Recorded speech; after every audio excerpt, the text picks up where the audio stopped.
구약개론 시간입니다.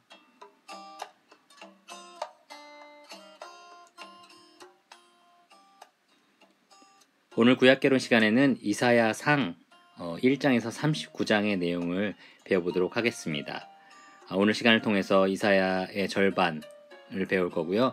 다음 시간에는 이사야하를 배우도록 하겠습니다.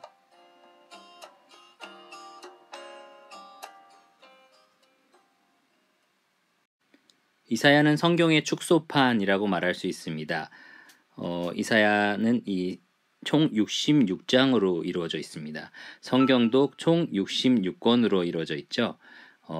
이 중에 39권을 저희가 구약이라고 부르고 27권을 신약이라고 부릅니다. 이사야도 총 66장으로 이루어져 있는데요. 그 중에 앞에 39장의 내용과 뒤에 27장의 내용이 구분이 됩니다. 이 39권의 구약이 이스라엘 백성과 하나님의 언약을, 그리고 그 가운데 백성들이 계속해서 하나님을 불순종했을 때 하나님의 심판의 메시지를 담고 있다라고 한다면, 신약에서는 하나님의 회복과 그 구원의 메시지, 그리고 소망의 메시지라고 말할 수 있겠죠. 저희가 이렇게 크게 이렇게 주제를 정할 수 있다면 이사야도 마찬가지예요. 39장은 이 심판에 대한 메시지, 그리고 27장은 이 소망에 대한 메시지로 이루어져 있습니다. 혹은 구원이라고 할 수 있겠죠. 이렇게 두 가지 뚜렷하게 구분이 되는 메시지로 이사야는 나누어질 수 있습니다. 그래서 처음 1에서 39장까지의 내용을 오늘 배울 것이고요. 그리고 나중에 40에서 66장의 내용을 이사야 하 시간에 배우도록 하겠습니다. 먼저 이사야라는 이름의 뜻을 저희가 살펴볼 텐데요. 교재를 보면 이 383페이지에 나와 있습니다. 이사야라는 이름, 이 히브리어 이름의 뜻은 바로 밑에 써 있는 것처럼 여호와는 구원이시다 라는 뜻을 가지고 있습니다. 헬라어와 라틴어도 거의 비슷한 철자로 이 이사야의 이름을 따서 이 책의 제목을 부르고 있고요. 뜻은 동일합니다. 야훼, 여호와는 구원이시다 라는 뜻을 가지고 있습니다. 예, 이사야서는 사실 선지자로서, 그리고 선지서로서 이 문학적인 아주 뛰어난 작품인데요. 그래서 많은 사람들이 선지서의 에베레스트다, 혹은 선지서의 정상이다 라고 부릅니다. 그리고 이 이사야를 가리켜 셰익스피어와 같다. 왜냐하면 이 이사야 선지서를 보면 풍부한 어휘와 비유적인 표현, 그리고 의인화, 풍자, 은유, 제담, 두운, 음유 등 여러 가지 다양한 이 문학적인 장치들로 이 이사야 선지서를 아주 풍부하게, 풍성하게 사용하고 있기 때문입니다. 기록하고 있기 때문입니다. 그래서 이 이사야 선지서를 읽다 보면 참 이 사람의 탁월함, 아주 뛰어난 것을 느낄 수가 있습니다. 자, 그렇다면 이제 이사야 선지자의 배경을 살펴보도록 하겠습니다. 이 이사야 선지자는요, 연대별로 보면 이 740년 우시야 왕 말기, 우시야 왕이 죽었을 때 이사야 6장에 기록이 되어 있습니다. 이사야 왕이 죽었을 때 이 이사야 선지자가 하늘을 봤을 때 주께서 높은 보좌에 앉으셨다. 그러면서 이제 이사야에게 예언자로서의 이 소명을 주십니다. 그래서 이 우시야 왕이 죽었을 때 740년부터 시작해서 이 요담 왕, 또 아하스 왕, 그리고 나중에는 히스기야 왕까지 사역을 했었던 선지자입니다. 그리고 정확하게는 이 680년 정도까지 이 이사야 선지자가 사역을 했습니다. 이 마지막 말년에는 므낫세라는 아주 악한 왕이 유다의 왕이 됩니다. 그래서 이 악한 왕, 정말 악한 왕이었는데요. 이 왕이 이 폭군 정치를 하고 우상 숭배를 이 나라에 강력하게 합니다. 그래서 이사야 선지자도 아마 이 전통에 따르면 이 므낫세 치하에서 톱으로 켜는 것으로 순교했다라고 알려져 있습니다. 그래서 아마도 이 히브리서 말씀에 믿음의 선진들에 대해서 쭉 나오잖아요. 그 히브리서 말씀에 톱으로 켜는 것으로 죽은 사람, 그 사람 중에 한 명이 아마 이 이사야가 아닌가라고 생각을 합니다. 이사야 1장 1절부터 이 이사야가 이 시대에서 일했다라는 것을 분명히 말해주는데요. 말씀에 이렇게 기록이 되어 있습니다. 유다 왕 우시야와 요담과 아하스와 히스기야 시대에 아모스의 아들 이사야가 유다와 예루살렘에 관하여 본 계시니라. 740년부터 680년까지 약 60년이라는 시간 동안 이 이사야 선지자는 신실하게 하나님의 선지자로서 역할을 다합니다. 이 우시야 왕은 경제적으로, 정치적으로 이스라엘을 강국으로, 정확하게 표현하면 유다 국가죠. 강국으로 만들었던 왕이었습니다. 그러나 영적으로는 그렇게 뛰어나지는 않았었습니다.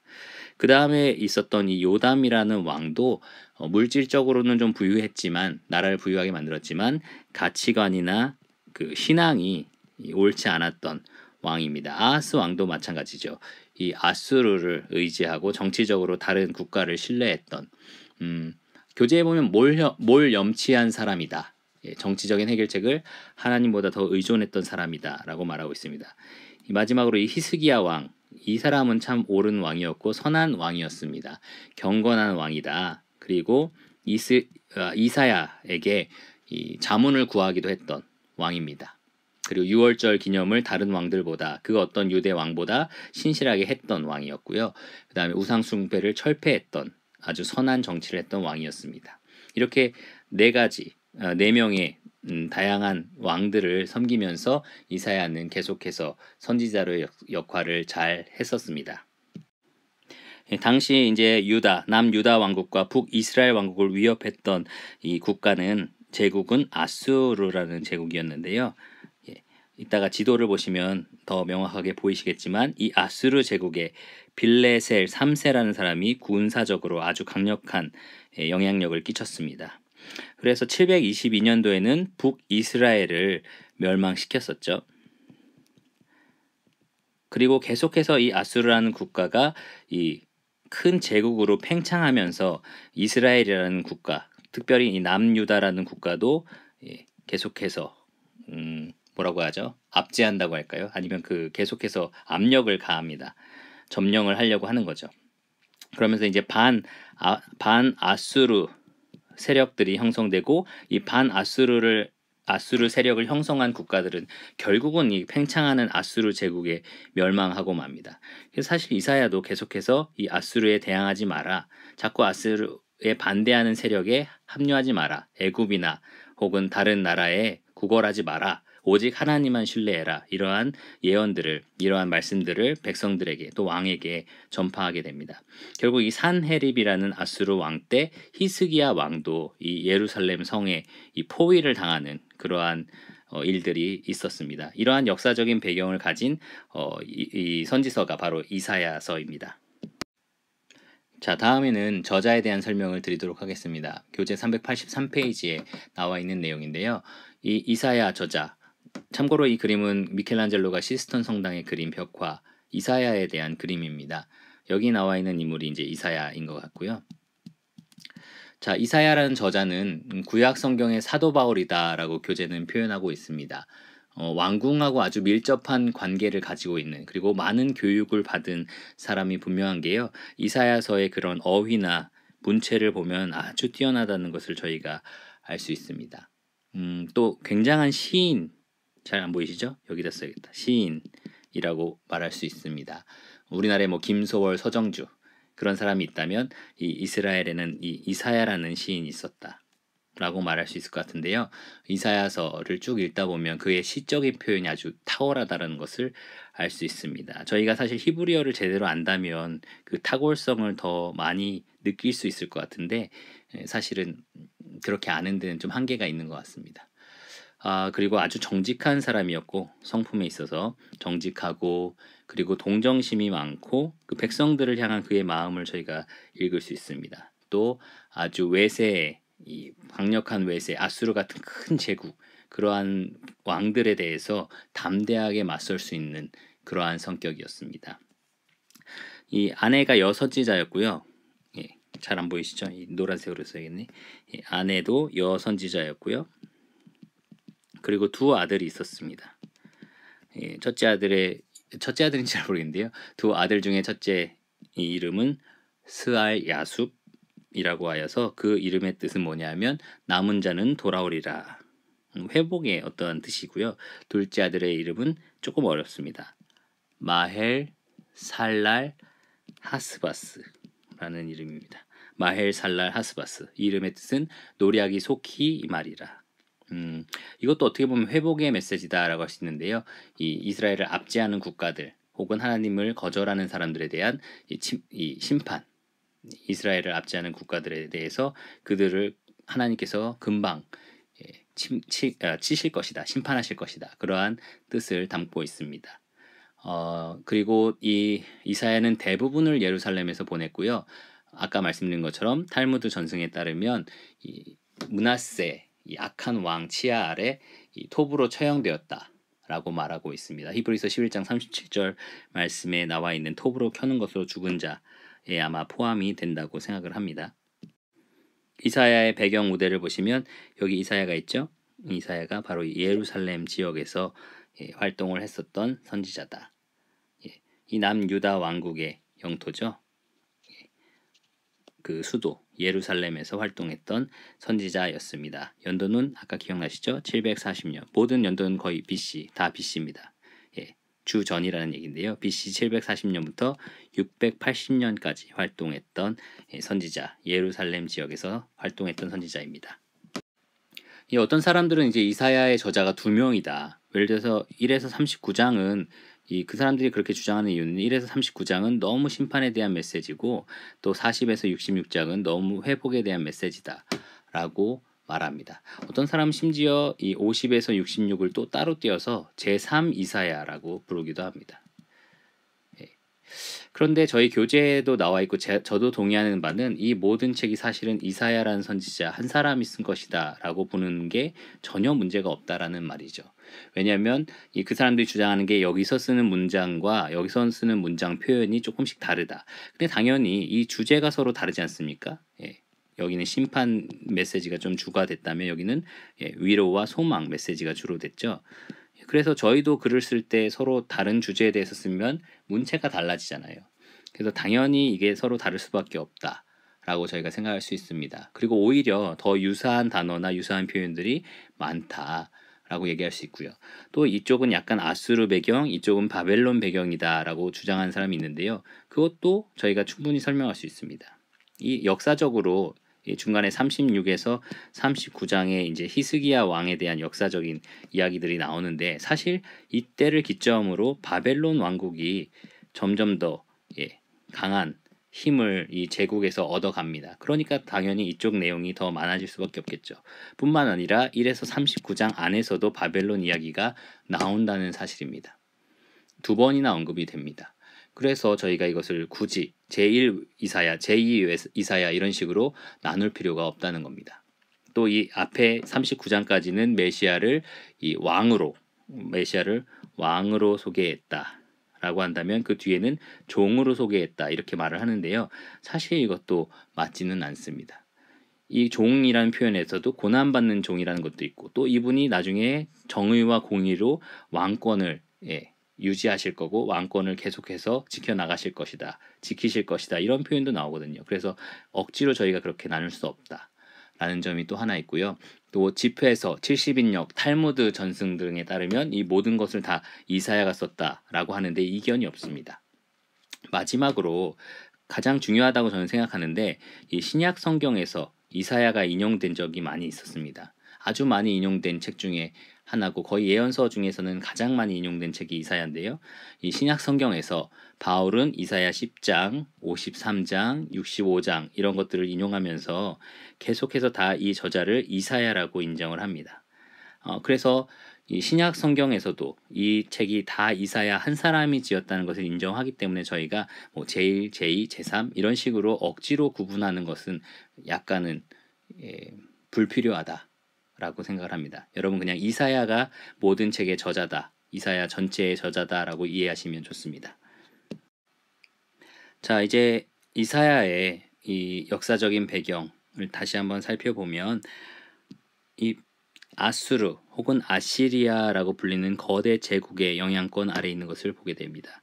이 아시리아 혹은 아수르라고 표현이 더 많이 돼 있는데요. 이 아수르라는 제국이 이제 계속해서 이 제국을 팽창시켜 나갑니다. 그러면서 이제 남유다 왕국까지도 계속해서 공격을 하죠. 북이스라엘은 이미 722년에 이 아수르에게 점령당했었습니다. 이제 이 남유다 왕국은 이 팽창하는 제국 아수르를 맞이하여 어떻게 하면 이들을 맞설 수 있을까라는 외부적인 영향권 아래 있었던 거죠. 그리고 이 내부적으로는 남유대 왕국에서 우상 숭배가 아주 심각하게 일어났었습니다. 그러면서 하나님의 율법에서는 완전히 탈율법이라고 할까요? 완전히 떠나가는 하나님을 거절하고 백성들을 착취하고 이 도덕적으로 그리고 성적으로 계속해서 타락하는 그러한 모습을 보여줍니다. 그래서 이 이사야 선지자는 계속해서 그 백성들에게 이 하나님의 말씀으로 돌아와라. 그리고 너희 하나님으로 돌아와라. 이 죄를 회개하라. 그리고 이 팽창하는 아수르를 맞서서 다른 나라, 특히 이집트를 많이 신뢰하게 되는데 이러한 나라들을 의지하지 말라라고 주장을 합니다. 그리고 오직 하나님, 너희 하나님 여호와를 신뢰하라. 이 이사야 이름의 뜻처럼요. 구원은 오직 여호와께 있다라는 메시지를 계속해서 남유다 왕국에 전파를 합니다. 다음은 여러분 교재 386페이지에 나와 있는 주제와 목적입니다. 이사야의 주제와 목적은 구원입니다. 이사야 이름의 뜻과 같죠. 그래서 구원은 오직 여호와께로 난다.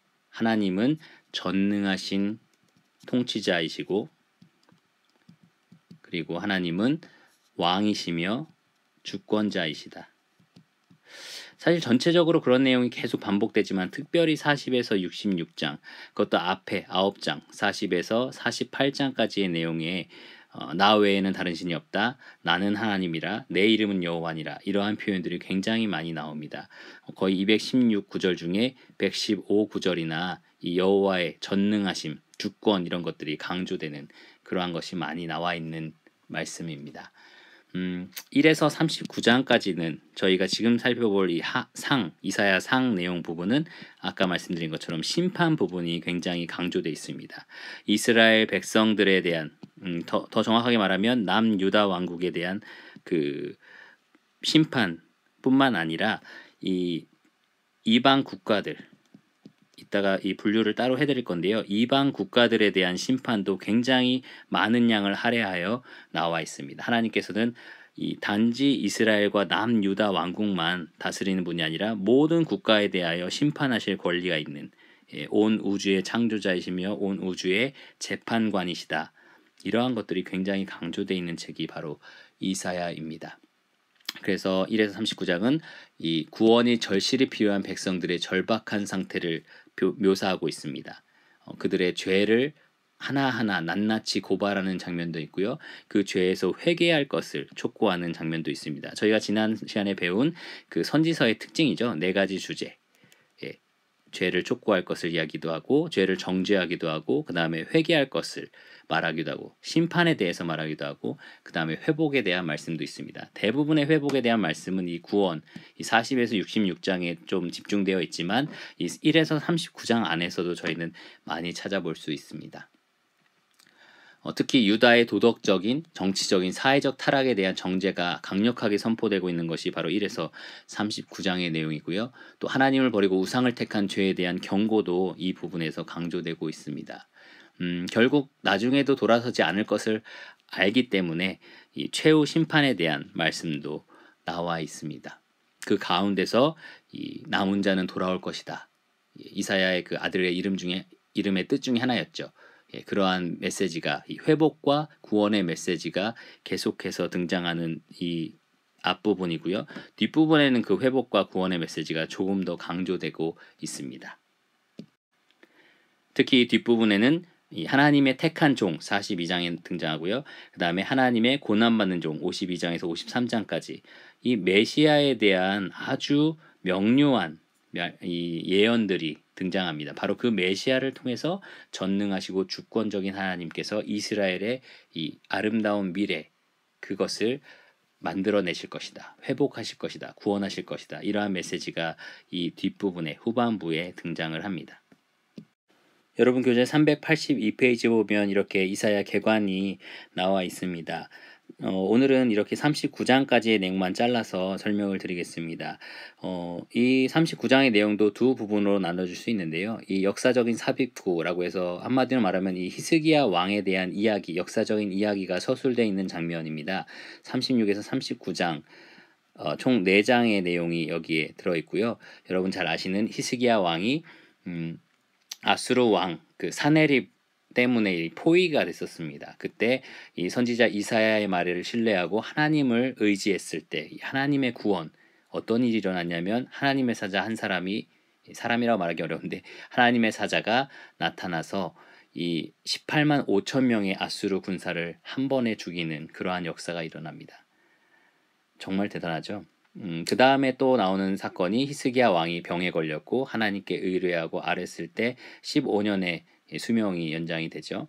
그리고 나서 이제 바벨론에서 사신들이 그 건강을 되찾은 거에 대해서 축하해 주러 왔을 때 이 자기 왕궁에 있는 모든 보물들을 이 바벨론 사자들에게 보여줍니다.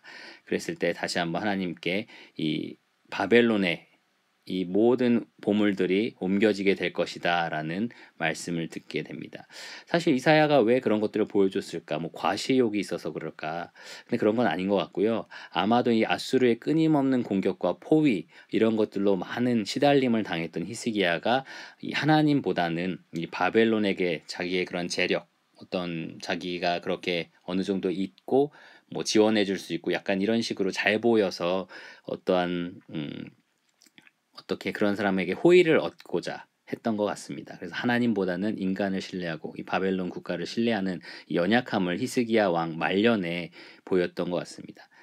그래서 어떤 사람들은 이제 히스기야가 오히려 수명이 연장되지 않았던 게 좋지 않았을까 이런 얘기도 하는데요. 어쨌든 말년에 이 인간적으로 연약한 모습을 보여줬고 그것 때문에 이제 이 남유다 왕국도 결국은 586년에 이 바벨론 왕국 때문에 바벨론 제국에 이 점령 당하는 일이 일어납니다. 사실 그 일로 인해서 이제 예레미야가 울면서 애가를 기록한 것이죠. 자, 이래서 35장의 내용은 거의 대부분 이제 심판에 대한 예언들로 이루어져 있습니다. 심판에 대한 예언들로 거의 이루어져 있는데요. 이것을 네 가지 구성으로 이제 이 저자는 구분을 해 놨습니다. 이 처음에 12장의 내용으로 이 남유다 왕국에 대한 심판의 예언들, 아까 말씀드린 것처럼 그들의 죄를 낱낱이 고발하는, 그래서 1장부터 하나님께서 이 하늘과 땅을 증인으로 삼아서 한탄하시는 모습을 보여줍니다. 나의 백성은 나를 알지 못한다. 부패한 자식이다. 행악의 종자다. 행악하는 자녀다. 라는 말을 합니다. 이런 말씀이 나오죠. 오라 우리가 서로 변론하자. 너희의 죄가 주홍 같을지라도 눈과 같이 이어질 것이요 진홍같이 붉을지라도 양털같이 희게 되리라. 저는 여기 있는 말씀들을 읽으면서 하나님께서 얼마나 이 유다 백성들을 자기 자식처럼 아끼시고 사랑하셨는지를 구구절절히 느낄 수가 있었습니다. 마치 이 불순종하는 자녀를 계속 때리는데 아이가 막 맞으면서 몸에 상처가 나고 계속 이제 멍이 들고 막 이러는데도 끝까지 자기는 잘못 없다고 막 이기적으로 막 악을 쓸 때, 그럴 때 부모의 심정이 어떻겠습니까? 분명히 아이를 때려서 가르쳐야 된다는 걸 알지만 이 아이가 맞아서 지금 고통스러워한다는 것도 아는 그런 괴로운 마음일 것입니다. 저희는 이 이사야서 1장부터 12장의 내용을 읽을 때마다 그 하나님 아버지의 자기 백성들을 향한 마음이 헤아려졌습니다. 이 나귀도 자기 구유를 알고 자기 주인을 알고 이러는데 이 이스라엘 백성은 나를 모른다. 너희가 얼마나 더 맞아야 하겠느냐 이러한 표현들이 계속해서 나옵니다. 특히 이사야 1장에서 12장은 이런 식으로 구성된다라고 말씀드릴 수 있는데요. 6장에서 이제 하나님의 그 거룩한 영광을 이사야가 보지 않습니까? 그래서 주께서 높은 보좌에 앉으셨는데 그 영광이 이 온 땅에 충만하다라는 이야기를 합니다. 그 옷자락이 성전에 가득하다라는 얘기를 하면서 이사야가 이제 하나님에게 사명을 받습니다. 자기 입술이 부정한 자다라고 말을 하면서 그 하나님의 대언자의 역할을 합니다. 그것을 이제 중간으로 삼고요. 그 앞에는 이제 심판과 소망에 대한 신탁들, 그리고 심판과 소망에 대한 신탁들이 양옆으로 등장한다고 말할 수 있습니다. 그리고 주로 이 1에서 12장의 내용은 이 남유다 왕국에 대한 그 심판의 메시지로 이루어져 있다. 그리고 간혹 이 소망의 메시지들이 들어 있습니다. 아까 제가 읽어드린 것처럼 너희의 죄가 주홍 같을지라도 희어질 것이다. 이러한 표현들은 사실 희망의 메시지가 조금은 드러나는 부분입니다. 자, 그리고 1에서 12장에 여러분이 아실 만한 내용 중에 하나가 바로 5장에 나오는 이 들포도에 대한 비유입니다. 하나님께서 이 좋은 과실을 맺을 것으로 기대한 포도나무가 들포도를 맺은 거에 대한 실망을 말씀하셨는데, 그것을 이 이스라엘에게 이 비유해서 말씀하신 것입니다. 이스라엘이 이제 정의와 충성, 의를 낳을 것이다라고 기대하여 하나님의 백성으로 삼았는데 그들이 악을 오히려 만들어냈습니다. 그런 거에 대한 하나님의 심판의 메시지가 기록이 돼 있고요. 그 다음에 7에서 10장은 조금 더 이 아하스 왕에게 하나님께서 직접적으로 하신 말씀들입니다. 이 아수르를 두려워하지 마라 라는 말들을 했었죠. 그리고 이제 이 아하스라는 왕을 북이스라엘과 이제 아수르를 반대하는 이 반아수르 세력들이 이 남유다 왕국을 치러 내려왔습니다. 그랬을 때 이제 아수르를 의지하려고 했었거든요. 그러니까 이제 이 이사야 선지자를 통해서 아수르를 이제 의지하지 마라.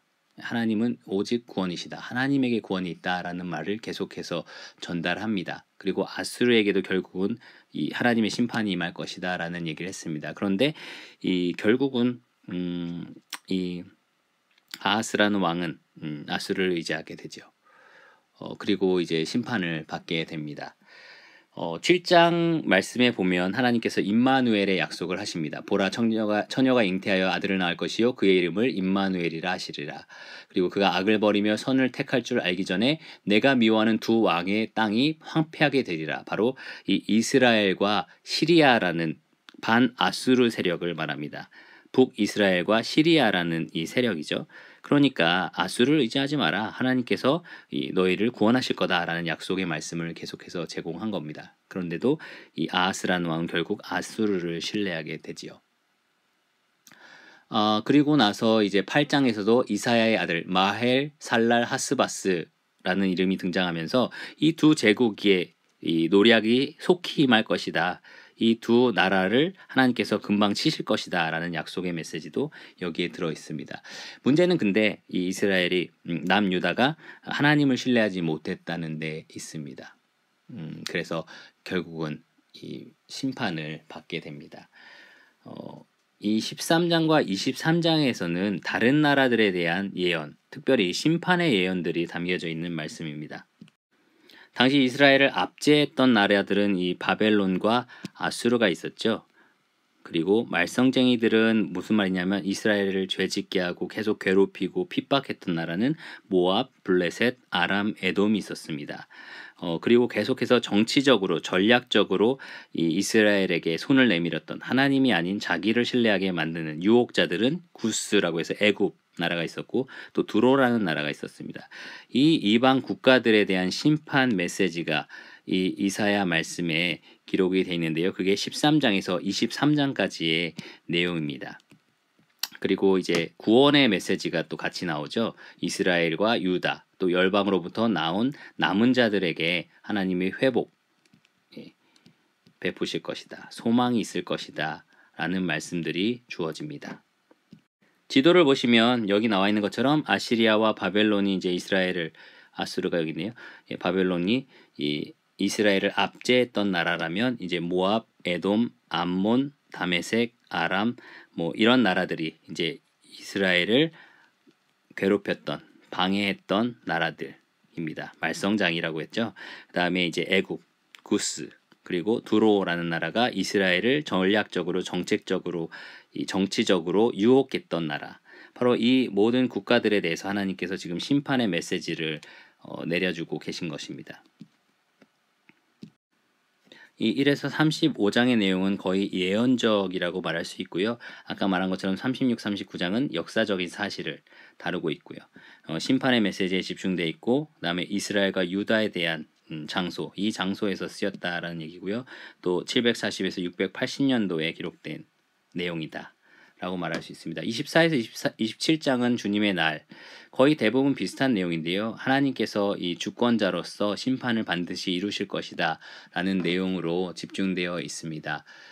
그리고 이 28에서 35장의 말씀도 비슷한데요. 심판과 축복의 예언들이 같이 나와 있습니다. 특별히 35장은 제가 주중에도 카톡으로 여러분들에게 메시지를 보냈지만 이 주님의 나라, 회복될 그 나라, 사막에 샘이 넘치고 그러한 나라가 다시 회복될 것이다 라는 그러한 소망이 담겨 있습니다. 이러한 축복에 대한 메시지가 간간히 이 부분에 계속 등장을 하는데요. 나중에 40에서 66장까지에서는 이 구원의 메시지, 소망의 메시지가 아주 강력하게 선포가 됩니다. 뿐만 아니라 그것을 하나님께서 이루시기 위해서 택한 종과 그 종이 고난받을 거에 대해서 아주 분명하게 기록을 하고 있습니다. 네, 이사야 상응 시간이 어느덧 마무리가 되었는데요. 1에서 39장 내용에는 거의 심판에 대한 내용밖에 없다라고 생각하는 분이 많습니다. 근데 곳곳에 이 하나님의 이 회복의 메시지도 참 많이 있고요. 이 이스라엘 백성을 향한 하나님의 이런 타는 듯한 마음, 그 사랑, 부모 같은 그러한 애틋한 마음들이 많이 드러나 있는 책이 바로 이 이사야서입니다. 제가 개인적으로 성경을 읽다가 울은 적이 한 번 있었는데 바로 이 이사야 말씀을 읽다가 그랬습니다. 하나님 정말 그 백성을 향해서 어떤 마음을 품고 계셨나 그런 생각을 할 때 참 마음이 벅찼는데요. 왜냐하면 바로 여러분과 제가 오늘날 하나님의 백성이기 때문입니다. 여전히 하나님은 그 자녀들이 하나님의 품에 돌아오기를 기다리십니다. 하나님과 친밀한 관계 속에서 그분의 기쁘신 뜻에 따라 살아갈 때 우리가 사실 진짜 말할 수 없는 축복을 누리고 사는 거 아닙니까? 근데 매번 계속 죄에 빠지고 하나님을 떠나고 그러한 일을 반복하고 있지 않습니까? 바로 이 이사야 말씀을 읽을 때 우리가 오늘날 하나님의 백성으로서 우리가 과연 어떻게 살아야 하는지 다시 한번 깨닫게 됩니다. 뿐만 아니라 우리를 향한 하나님의 마음이 얼마나 크고 또 기쁘신지 위대하신지 다시 한번 깨닫게 됩니다. 우리가 아버지라고 부르는 그분이 얼마나 크고 위대한 분이신지 참 놀랍고 참 놀라운 일이 아닐 수 없습니다. 오늘 이 시간 이렇게 마치도록 하겠고요. 다음 주에는 이사야 하 시간을 통해서 하나님의 구원과 회복의 메시지를 보다 분명하게 듣도록 하겠습니다. 그러면 다음 시간에 다시 만났으면 좋겠습니다.